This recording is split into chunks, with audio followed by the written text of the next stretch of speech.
vignoble que j'exploite provient de mon grand-père et ma grand-mère maternelle. Il fait 16 hectares, mais j'ai repris en 2000 avec 8 hectares seulement. Et donc depuis toujours, j'essaye d'aller dans une viticulture qui serait plus vertueuse et de laisser s'exprimer la vigne par elle-même en fait.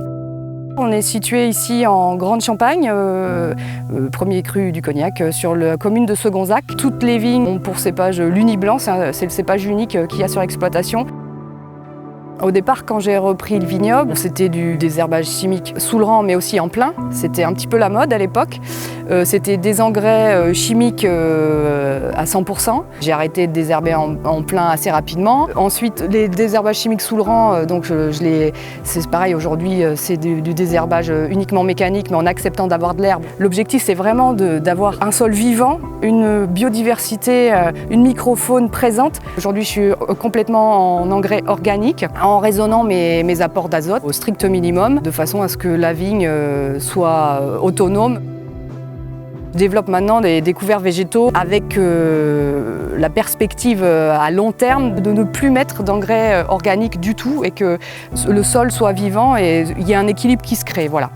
Je vais même encore plus loin, c'est-à-dire que dans mes programmes de traitement, je n'utilise plus du tout de produits CMR.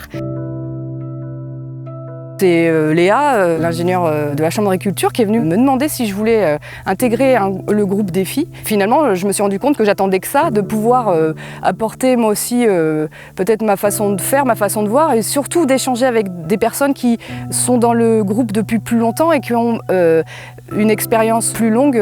Je pense qu'on peut s'apporter les uns les autres dans un groupe, dans un collectif comme celui-là.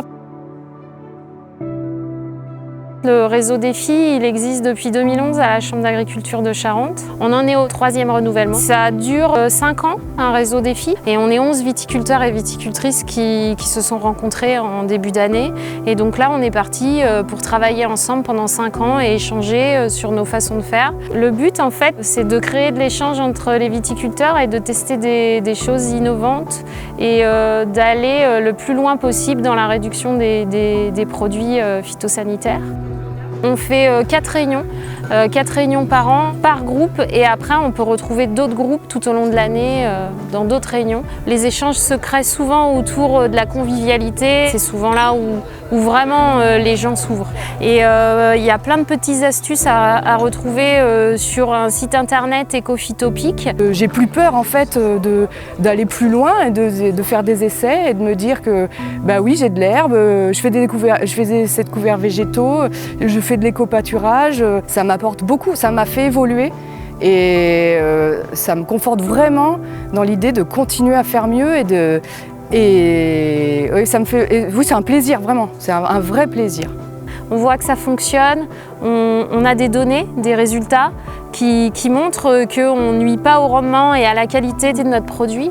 Et en plus, on fait un geste positif, c'est un geste positif pour la planète. Dans 5 ans, on fera le bilan et on verra si on a réussi à atteindre ces objectifs qu'on s'est fixés là en début de mandature.